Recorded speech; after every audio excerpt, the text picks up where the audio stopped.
I'm out. Hang it up. I'm out. Hang it up. I'm out. Scream back at me. I'm out. This is Recruit Rivera. I harassed safe and parasite. Please do not send any photo book items to me in the mail. I'll contact you 7 to 9 days by letter with no address. Thank you for your support. Goodbye for now. Bye. Nobody said what. Stop. Nobody said put your finger in your ear when you're making a phone call. Nobody said don't do it.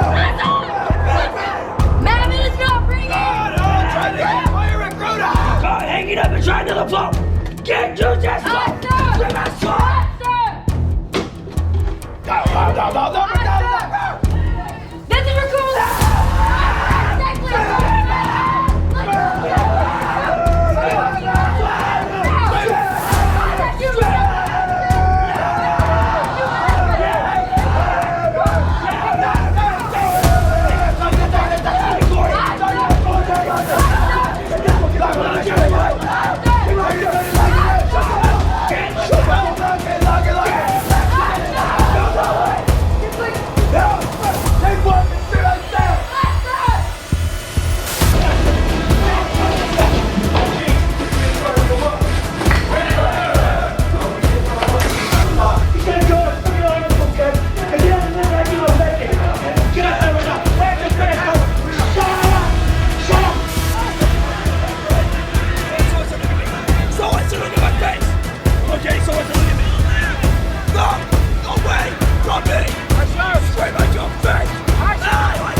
A few moments later.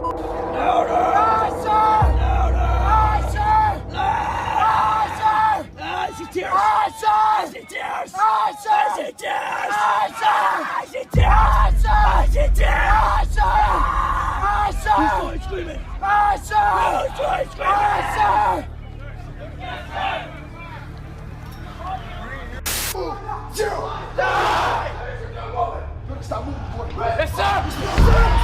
Aye, sir! You're done! Aye, sir! Oh, sir!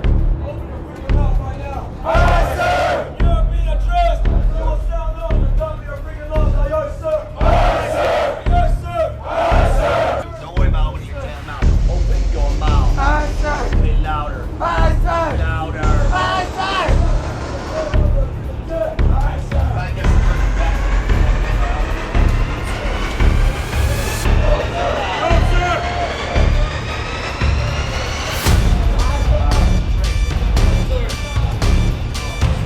Get your freaking arms off!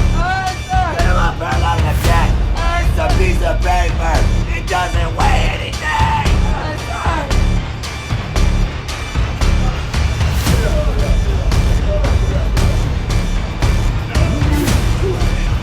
Get your arms up! Get him up right now. Open your mouth right now.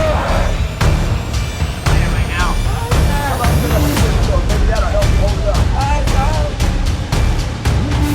Well, life took me somewhere unexpected and unprepared. It's about 6 degrees out here, and I'm underdressed, but guess what? No one gives a fuck. You gotta get the motherfucker in. Sometimes life can really hijack your fucking mind.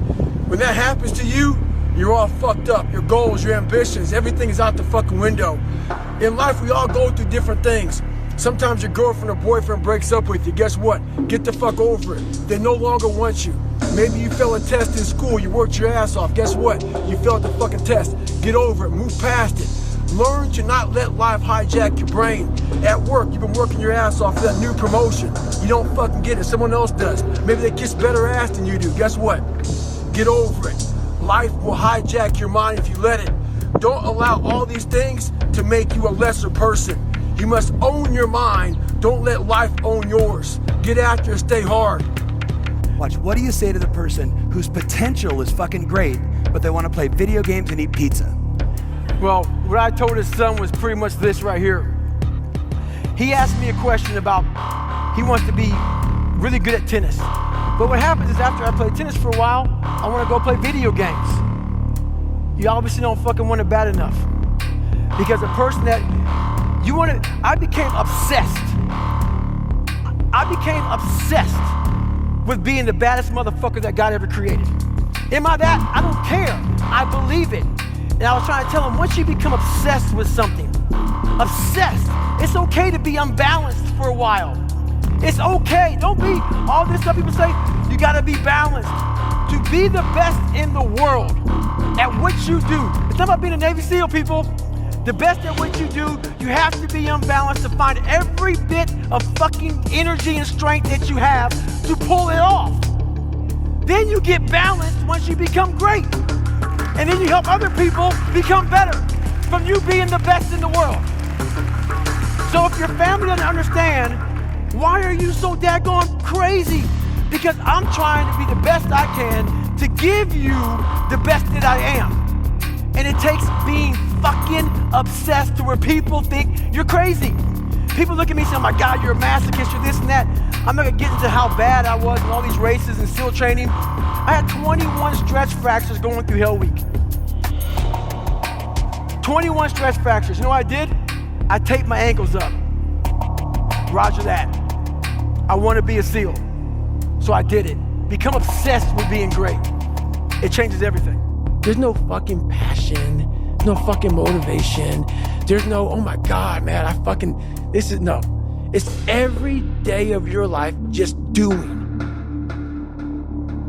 No passion, no discipline, no motivation. Yeah, all these words, I hate that so many people fucking use these words now because it's watered. It's someone sitting in a room by themselves and they figure themselves out and say, God, this is gonna fucking suck. Where's passion when you're 300 pounds? Where's the motivation when you can't read and write? Where is it? So how did this happen? I just fucking did. I just did. I said, maybe at the end of this journey, there'll be something there for me. If not, I can read. If not, I'm 185 fucking pounds. There's no magic potion. There's no, oh, let me wake up and look at some shit. No. All those words are overused. They're bullshit. It's all bullshit. Just do. You're living. How do you want to live? How do you want to die? How do you want to fucking be remembered? That's it. That's it. Period. So for me, failure is something that you should be afraid of. It should be afraid of. But that's why you should go out there and challenge yourself to fail. Because if you're not failing at something, that means you've set your goals to pass, to succeed at everything you do, which means you're not setting your goals high enough. So for me, okay, I'm gonna go out and break the Guinness Book of World Record for pull-ups. Lofty goal, which is why I failed it twice before I finally got it. I knew going into everything I've ever done in my life, Navy SEAL training, 3 times before I got it. Everything I've ever done in my life took me 3 times before I got it. I knew that there was a huge possibility of failure. But what I gained from failure is this. When you see a movie, and you watch a movie about a person who keeps failing, and at the end, they succeed, how do you feel like you watch that movie? Elated. Amazing, right? Yeah. I become the movie. I want to feel how I feel watching someone else in the movie.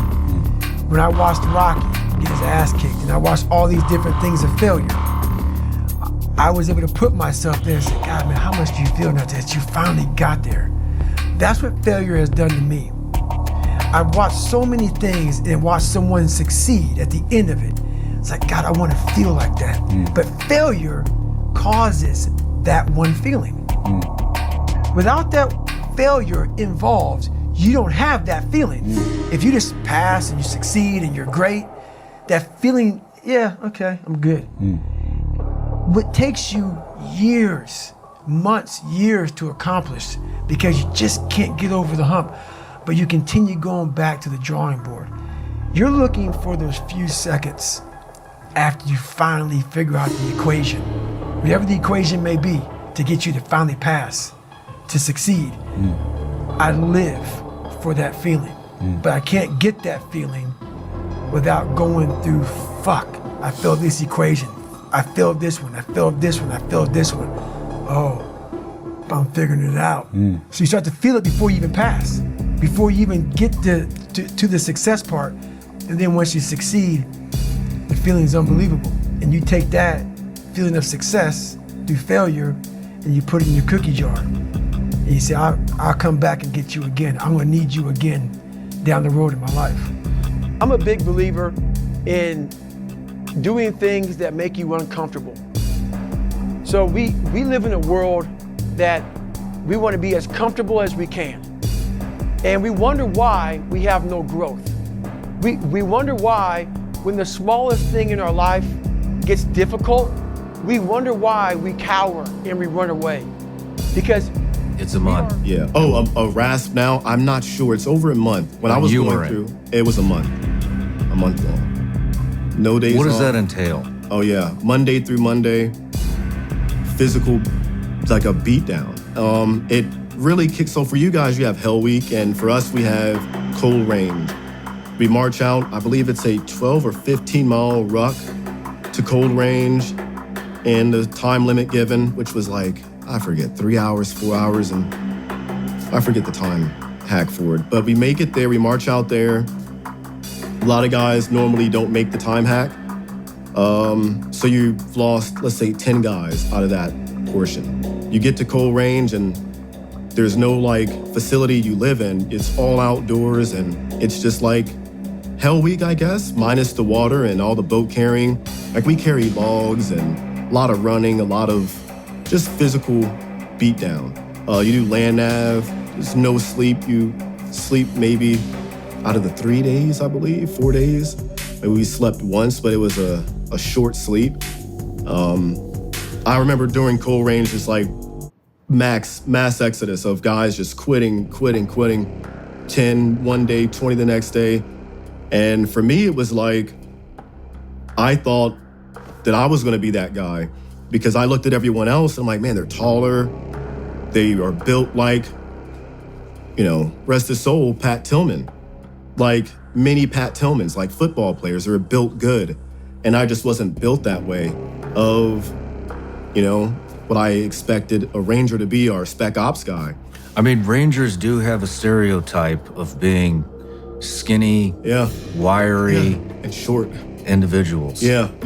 I've always got SEALs to be the opposite. I think to be a swimmer, I always thought you had to be like Michael Phelps height or whatever. But yeah, I can tell a Ranger out of a crowd. There's a very distinct personality and look.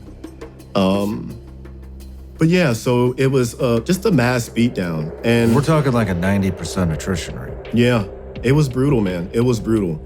And it was the biggest shock for me, but everything was kind of like a blur. It all blurred together of no sleep, little food, and just a continuous beatdown, man. Physical beatdown. Everything's hurting. Everything hurts. You're never on time. Nothing's ever good enough. It was just a smoke fest. Like you might get put in a room and do push-ups for, a few hours until the room sweats. That's what we make it rain. So bunch of guys in a room sweating. It's hot, humid. They crank the air up, turn the heat on, and it looks like it rained in there. There's just so much sweat all over the place. And sometimes you'd have condensation build up on the walls in a small room. It's stuff like that. A lot of running. It's like every Ranger was a marathon runner. And I was never built to run like that. I could do my 5 mile in 40 minutes. I'm like a 38-minute 5 miler. And that's like my max. The mile runs those guys could do, the fastest I've seen was like a 5:30, 5:20 something, 5:30 something. Shit. And fastest I've ever got was like a 6:30. And it was on one occasion, fluke of nature, maybe the clock was wrong, but that's the fastest I've ever been. I'm normally a 7-minute guy.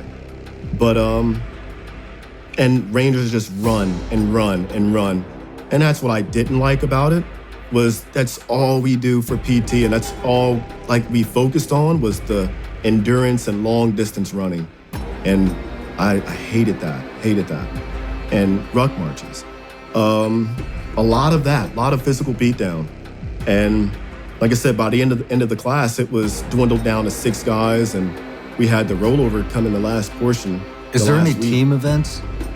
Are there any team events? Yeah, in RAS. Not It's all individual. really. Yeah, it's pretty much individual. Like especially at Land Nav and Night Land Nav, and yeah, I would say it's a fair amount of just being by yourself or doing things to a standard just for you, as opposed to a team. And if one guy messed up, then the whole class would get, in trouble for it. But at the end of the day, it came down to just who wanted to quit and who would not quit. They had like one event at Cole Range where we're standing in formation. We had just got done getting our balls smoked off, and we're standing in formation outside of the big tarp trucks, the deuce and a halves, and the instructors are by this big barrel fire, and they're cooking and roasting hot dogs, and they had pizza out there, and they're like, all you have to do is just come over. We know you're hurt, we know you're sucking, it's cold. Just come over, got hot coffee, we got pizza and hot dogs for you guys waiting on the other side. But if you come over here, you can't come back. And a few guys left to go get the food, and that was it for them. They told us to all get on the back of the trucks, we're heading back, and they drove around for like 30 minutes. And you think, you lost all concept of time, so you're thinking, oh, we're finally gonna go back and hit the sack for a little bit, at least be in a room on a nice bed. And we drove around for a little bit, and they opened the tarps, and we're still at Cole Range where we started off at. And that was a big demoralizer. So that more guys quit after we Navy SEAL Creed. Your entire body somehow aches, burns, and shivers from cold all at once as you cross the highway that divides the Naval Amphibious Base in Coronado into 2 sections. You are running with your boat crew, carrying your fucking boat on your heads.